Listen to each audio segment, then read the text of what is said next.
وہ ہمیں یہ پلان دے رہے ہیں کہ جو پیپر ہے نا اس پہ آلریڈی ٹک ہوا ہوگا. کبھی حکومت وقت کے خلاف پیسہ کبھی نہیں چلا. وزیر اعظم کو اعتماد کا ووٹ لینا پڑ گیا. لیکن اعتماد کا ووٹ تو حاصل ہو گیا. یہ اعتماد نہیں میں سامنے بیٹھا ہوں, آ جاؤ باندھ کے لے کر آؤ سارے بندوں کو. پوری اپوزیشن کے ساتھ ایک زیادتی ہوئی ہے. دن دہاڑے انہوں نے ہمارا الیکشن چوری بھی نہیں کیا, ڈکیتی ڈالی ہے انہوں نے ہمارے ساتھ. اردو پوائنٹ کی ویڈیوز دیکھنے کے لیے ہمارا چینل سبسکرائب کیجیے اور بیل کے آئیکن پر کلک کیجیے تاکہ آپ ہماری تمام آنے والی ویڈیوز سے باخبر رہ سکیں. السلام علیکم گیلانی صاحب. السلام. پہلے تو آپ بہت مبارکباد کے مستحق ہیں, آپ اور بڑے گیلانی صاحب کے اپوزیشن لیڈر بنے, لیکن سابق وزیر اعظم کے بعد اپوزیشن لیڈر بننا سینٹ میں کس طرح سے آپ سمجھتے ہیں؟ ہمارا موقف کوئی عہدہ نہیں تھا, نہ چیئرمین سینٹ تھا, نہ سینیٹر تھا, اور نہ ہی اپوزیشن لیڈر. اور ہم یہ جو فائٹ کی ہے ہم نے, وہ فائٹ ہم نے اپوزیشن کی فائٹ کی ہے. وہ فائٹ ہم نے ہر اس جماعت کی جنگ لڑی ہے. یوسف رضا گیلانی صاحب نے, جو کہ اپوزیشن کے اندر تھے. یوسف رضا گیلانی صاحب ایک فرنٹ لائن سولجر بن کے انہوں نے بلاول بھٹو کا جھنڈا اٹھایا, میاں محمد نواز شریف صاحب کا جھنڈا اٹھایا, مولانا فضل الرحمان صاحب کا جھنڈا اٹھایا, اختر مینگل صاحب کا جھنڈا اٹھایا, انہوں نے ANP اسفنجار ولی صاحب کا جھنڈا اٹھایا, محمود خان اچکزئی صاحب کی پارٹی کا جھنڈا اٹھایا. تو ہم نے اس اپوزیشن کی جنگ لڑی ہے اور کامیاب ہو کے دکھایا ہے. اور ہر اس شخص کی جنگ لڑی ہے جو کہ پاکستان میں معاشی بحران کی وجہ سے جس کو 2 وقت کی روٹی نہیں مل رہی تھی. اور آج اس کے نتیجے میں آج حفیظ شیخ صاحب جو ہے, آج وہ اس ملک میں نہیں رہیں گے. اور آپ دیکھ لیں گے, ہم کہتے تھے کہ یہ ایک بریف کیس لے کر آئے تھے اور ایک ہی بریف کیس لے کے جائیں گے, اور وہ جا چکے ہیں. نہیں, حفیظ شیخ کے بعد حماد اظہر بھی انہی کے آدمی ہیں, پہلی چیز. دوسری چیز یہ ہے کہ آپ نے تو نواز شریف کا جھنڈا اٹھایا, لیکن بدلے میں کیا ملا؟ جب مریم نواز آپ کو سلیکٹ کر رہی ہیں گیلانی صاحب کو, اور انہوں نے یہ کہا کہ اگر یہ ڈیل کرنی تھی تو نواز شریف سے پہلے ہی کہہ دیتے, وہ ویسے ہی آپ کو عہدہ دے دیتے. اچھا, وہ اسحاق ڈار صاحب نے اپنی کلیریفیکیشن دے دی ہے. اچھا, کہ میری زرداری صاحب سے بات ہوئی تھی, میں نے نواز شریف کو پیغام ہی نہیں دیا اس بات کا. اچھا, انہوں نے ٹریبیون کے اندر بہت بڑا آرٹیکل لکھا ہوا ہے, اور انہوں نے کہا ہے کہ میں نے میاں صاحب کو یہ پیغام ہی نہیں دیا زرداری صاحب کا. اور دیکھیں, وفاق کے اندر 3 عہدے ہیں اپوزیشن کے پاس, chairman opposition leader senate, opposition leader national assembly, اور پبلک اکاؤنٹس کمیٹی. تو 2 عہدے PMLN کے پاس ہیں اور 1 عہدہ پیپلز پارٹی کے پاس ہے. اس میں کیا حرج ہے؟ اگر میں یہ سمجھتا ہوں کہ اگر کوئی یہ اس میں کوئی قباحت کی بات نہیں ہے. لیکن میں ایک بات بتاؤں, ہم جو پولیٹیشینز ہوتے ہیں نا, جو یہ لیڈران ہوتے ہیں, یہ بھی انسان ہوتے ہیں. ان کے جذبات بھی ہوتے ہیں, ان کو دکھ بھی ہوتا ہے, ان کو خوشی بھی ہوتی ہے, اور ان کو غلط فہمیاں بھی ہو سکتی ہیں, ان کے اندر لڑائیاں بھی ہو سکتی ہیں. مطلب یہ سپر ہیومنز کوئی بھی نہیں ہے. بالکل ایسی. تو اگر یہ ایک سیکنڈ میں مریم نواز صاحبہ نے یہ بول دیا, ادھر سے بلاول نے تقریر کر کے بول دیا, تو کل کو وہ ٹھیک بھی ہو جائیں گے. کیونکہ یہ جذباتی لوگ, جذبات جو ہے وہ ہم ہیومنز ہیں نا, ہمارے بھی جذبات ہیں, ہمیں بھی غصہ چڑھ سکتا ہے. مجھے آپ کے ساتھ غصہ چڑھتے ہیں, میں آپ کے ساتھ تھوڑی سی بدتمیزی کر دوں تو کل کو میں کہوں یار سوری یار میرے سے نہیں ہو گیا. تو ہمیں ہیومنز کی طرح عوام دیکھا کرے, ہمیں سپر ہیومنز کی طرح نہ دیکھا کرے. ہم روبوٹس نہیں ہیں, ہمارے اندر دل ہے. زرداری صاحب نے کہا تھا کہ ایسا دل رکھا ہی نہیں جو نہ ٹوٹے, لیکن کافیوں کے پاس ایسا دل ہے جو ٹوٹتا بھی ہے. لیکن اس وجہ سے پھر شریکوں کو آگ بھی تو لگتی ہے. جب PDM کی لڑائی میڈیا پر جائے گی, احسن اقبال صاحب بھی کہیں گے کہ آپ یقین مانیں کہ اتنا ہی دکھ, مجھے بھی اس بات کا بہت دکھ ہے. اور میں سمجھتا ہوں کہ یوسف رضا گیلانی صاحب کی ایک سیاسی تاریخ ایسی ہے. انہوں نے میاں نواز شریف صاحب کے خلاف الیکشن بھی لڑا ملتان سے 88 میں, لیکن نواز شریف صاحب کے ساتھ ان کے بڑے کارڈیل ریلیشن شپس بھی تھے, اور ہر اپوزیشن کی جماعت کے ساتھ ہے, اور انشاءاللہ تعالیٰ ہوں گے. یہ ایک وقتی طور پر ظاہری بات ہے, غصہ ہے. ہم سب سے بڑی جماعت ہے سینٹ کے اندر, ہمارے ساتھ نہیں پوری اپوزیشن کے ساتھ ایک زیادتی ہوئی ہے. دن دہاڑے انہوں نے ہمارا الیکشن چوری بھی نہیں کیا, ڈکیتی ڈالی ہے انہوں نے ہمارے ساتھ. 7 ووٹ تو مطلب جو پریزائڈنگ آفیسر ہے, کل کو وہ کہے کہ یہ 10 ووٹ مجھے پسند نہیں ہے, میں جیب میں ڈال کے جا رہا ہوں اور میں نے رولنگ دے دیا, تو کچھ بھی نہیں کہہ سکتے. ووٹ ضائع کرنا کس نے سکھایا؟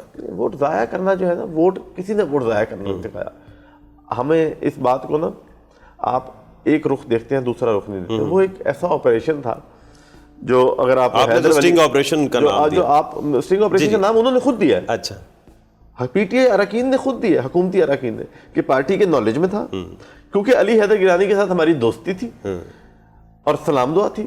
تو ہم نے اسے فون کیا کہ ہم آپ کو ملنا چاہتے ہیں, وہ آ گیا. تو اور وہ آ کے اس کو پتہ کیا کہہ رہے ہیں حیدر کو, وہ حیدر کہہ رہے ہیں کہ ہمیں تو ہماری پارٹی کہہ رہی ہے کہ وہ پتہ کہ ان کا کیا پلان ہے, وہ ہمیں یہ پلان دے رہے ہیں کہ جو پیپر ہے نا اس پہ آلریڈی ٹک ہوا ہوگا. اچھا, تو ہم تب کیا کریں گے, ہمارا تو دل ہے کہ ہم گیلانی صاحب کو ووٹ دیں, ہم کیا کریں, ہمیں کیا کرنا یہ چاہیے. اسلم خان صاحب تو نہیں تھے جو بھی تھے, اچھا, انہوں نے کہا, یہ کہا حیدر نے کہا کہ یار اگر تمہاری مرضی کے خلاف ہی ووٹ جا رہا ہے تو پھر تم دوسرے پہ بھی ڈال کے ضائع کر دینا, کیونکہ وہ آلریڈی تو ووٹ ضائع ہی ہے. یہ سمجھ نہیں لگ رہی کہ جو ووٹ اس کو ملا ہوا ہے وہ ضائع شدہ ملا ہوا ہے اس کو. اچھا, ہمارے پہ یہ الزام نہیں لگ رہا کہ وہ ہمارے پہ یہ الزام لگا رہے ہیں کہ حیدر نے اس کو ضائع کرنا سکھایا ہے. ضائع کرنا سکھایا تو پھر ضائع کرنا سیکھا کس نے, شہریار آفریدی نے. تو اس کا مطلب پہلے سے ٹک ہوا ہوا تھا وہ. انہوں نے ایک ایگزامپل کوٹ کی کہ اگر ایسا ہو, اگر حکومت دھاندلی کرنا چاہے, ان کا دھاندلی کا منصوبہ یہ ہے کہ ہمیں اگر بیلٹ پیپر آلریڈی اس طرح کا ملے تو پھر کیا ہو, تب یہ بات ہوئی تھی. 2013 سے اب آن ورڈ دوبارہ سیاست میں آنا, اب فیوچر پلانز کیا ہیں, کیونکہ اتنے بڑے عہدے پر رہنا اور اس کے بعد اب یہ سینٹ کی سیٹ جیتنا, یہ میرے خیال سے اپوزیشن لیڈر بننے سے زیادہ بڑی اچیومنٹ ہے. یوسف رضا گیلانی صاحب ہمیشہ قانون اور آئین کے تحت چلتے ہیں. وہ آئین اگر ان کو جو آئین ان کو اگر کہہ رہا ہے کہ تم یہ نہیں کر سکتے تو پھر جو بھی ہو جائے وہ نہیں کریں گے. اور اس کی پاداش میں وہ انہوں نے نااہلی بھی کاٹی 5 سال کے لیے, اور وزارت عظمیٰ سے انہوں نے ان کو ہاتھ بھی دھونا پڑا. لیکن ہمیں ریگریٹ کسی چیز کا نہیں ہے, صحیح, اور اس کو کوئی سی چیز کا ریگریٹ نہیں ہے.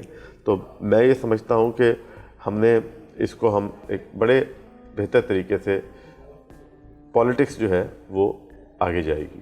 30 نومبر کے جو جلسہ تھا ملتان میں, بڑی ہائپ کریٹ ہوئی تھی, اس میں آپ کو بھی گرفتار کیا گیا تھا, وہ کیا سچویشن تھی؟ وہ یہ سچویشن تھی کہ ان کو ہم برداشت نہیں تھے, ان کو اپوزیشن برداشت نہیں ہوتی. کرونا کا بہانہ تھا. کرونا اس وقت تو کرونا تھا نہیں, اب آیا ہے دوبارہ سے. تو میں سمجھتا ہوں کہ انہوں نے بس پولیٹیکل وکٹمائزیشن کرنا چاہتے ہیں. انہوں نے کہا کہ دبائیں گے تو لوگ دب جائیں گے. ویسے ہمارے خطے میں لوگ دب جاتے ہیں اور ہم نہیں دبے. انہیں پتا تھا کہ شاید ہم بھی دب جائیں گے, اور ہمارے اندر شاید کوئی اور خون ہے, ہم نہیں دبے.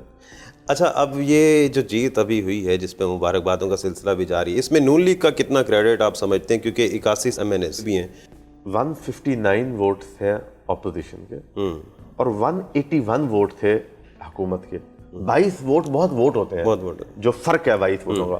اور حکومت کے ووٹ نہیں کم ہوتے, ہمیشہ اپوزیشن کے ووٹ کم ہوتے ہیں. اور جو یہ کہتے ہیں نا کہ پیسہ پیسہ, کبھی حکومت وقت کے خلاف پیسہ کبھی نہیں چلا. پروونشل اسمبلیوں میں یہ چھوٹی موٹی چیزیں ہو جاتی ہیں, نیشنل لیول پر کبھی پیسہ نہیں چلا. وہ تو انہوں نے جان کے, عمران خان نے بدنام کرنے کے لیے اپنے 3-4 لوگوں کو بھیج کر وہ ایک ویڈیو چلا دی جس کے اندر نہ کوئی لین ہے نہ کوئی دین ہے, نہ لینا نہ دینا, کوئی ٹرانزیکشن ہے, کچھ بھی نہیں ہے. وہ صرف ایک بات بنائی گئی تاکہ بدنام کیا جائے, کیونکہ وہ ناکام ہو گیا. میں سمجھتا ہوں کہ مسلم لیگ نون کا بہت کردار ہے, صحیح, ANP کا بہت کردار ہے, مولانا فضل الرحمان صاحب کا بہت کردار ہے, اختر مینگل صاحب اسپیشلی دبئی سے آئے, ان کا بہت کردار ہے. ہمارے 2 MNAs ہیں, علی وزیر صاحب اور محسن داور, وہ انہوں نے, ان کا بہت کردار ہے. جس شخص نے ووٹ دیا ہے اس کی جیت تھی, یہ اس کی جیت ہے. کیا یہ یوسف رضا گیلانی کی تو جیت نہیں ہے, یہ جیت پاکستان پیپلز پارٹی کی ہے, یہ جیت مسلم لیگ نون کی ہے, یہ جیت BNP کی ہے, یہ جیت ANP کی ہے, یہ جیت JUIF کی ہے, ہر کسی کی جیت ہے. اور میاں صاحب نے کہا کہ آپ کی جتنے سے جتنی خوشی آپ کو ہوئی, آپ سے زیادہ خوشی مجھے ہوئی ہے. تو ہم تو یہ کہہ رہے تھے کہ یہ جیت سب کی ہے. ہمیں اس جیت کو, میں سمجھتا ہوں کہ جو یہ ہوا PDM کا, یہ اس جیت کو نظر لگی ہے. انشاءاللہ تعالی ہمیں کوئی صدقہ دینا چاہیے تھا. تو صدقہ اتاریں اور ساتھ استعفے والی بات پہ PDM کو بنانے لگے ہیں کچھ. دیکھیں ہر کسی کے نا ایک اپنا, میں یہاں پر تو دیکھیں PDM تو بہت بڑی لیڈران کی میٹنگ ہوتی ہیں, ہم تو بڑا اپنے سے ورکر ہیں اور کارکن ہیں. میں یہ سمجھتا ہوں کہ ہمیں استعفے نہیں دینے چاہیے. اب تم اور میں آپس میں بیٹھ کے بات کرتے ہیں. جی, ہمارے 159 ہیں ہمارے استعفے. اسپیکر کہے گا کہ ہاں جی پہلے 60 استعفے میں ایکسیپٹ کر لیتا ہوں.